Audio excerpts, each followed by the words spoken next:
ఇది తిమ్మాపూర్ మండల్ కరీంనగర్ జిల్లా మానకొండ నియోజకవర్గంలో ఈ కెనాల్ బాధ మన్నెంపల్లి ప్రజలకే శాపంగా మారిందంటే గతంలో తాజా మాజీ సర్పంచ్గా గత జనరల్ బాళ్ళల్లో ఎన్నోసార్లు సమస్యలను ప్రభుత్వంలో ఉన్న పాలకులకు అధికారులకు విజ్ఞప్తి చేయడం జరిగింది.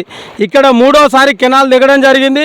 ఇప్పుడు ఎందుకు దిగింది అయ్యా అంటే ఇది పీసుపల్ల ద్వారా వచ్చే కెనాలు మరి 2 తూములు బంద్ చేయడం ద్వారా అనేకమైన నీటి వదలడం ద్వారా తెగడం జరిగింది. ఎట్లా దిగిందంటే ఒక డీపీ అనేది గుట్ట వరద రానికి ఇక్కడ ఒక డీపీ ఉంది. ఈ డీపీ దగ్గర వరద ఎక్కువై కెనాల్ దిగి ఆ డీపీ కిందికి వెళ్ళి దగ్గరలో ఉన్న ఎస్సీ కాలనీలో నీళ్లు వచ్చి ఎస్సీ కాలనీ తర్వాత బీసీ కాలనీలోకి నీళ్లు పోయి పండుగకు తెచ్చుకున్న నిత్యావసర వస్తువులు వాళ్ళ బట్టలు బియ్యం ఎన్నో రకాల ఇబ్బంది జరిగింది.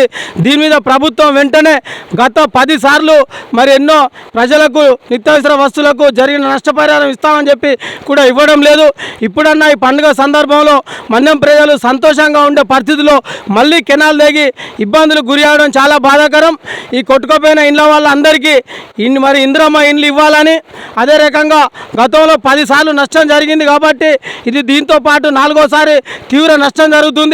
కెనాల్ దిగడమే కాకుండా ఈ కెనాల్ ఒక 4 రోజులు వచ్చడం ద్వారా జాల ద్వారా కూడా ఇళ్లలోకి నీళ్ళు వచ్చి తీవ్ర ఇబ్బందులకు గురవుతారు. కాబట్టి ప్రభుత్వంలో ఉన్న పాలకులు ఎన్నోసార్లు చెప్పడం వల్ల కూడా ఎవరు పట్టించుకోలేదు.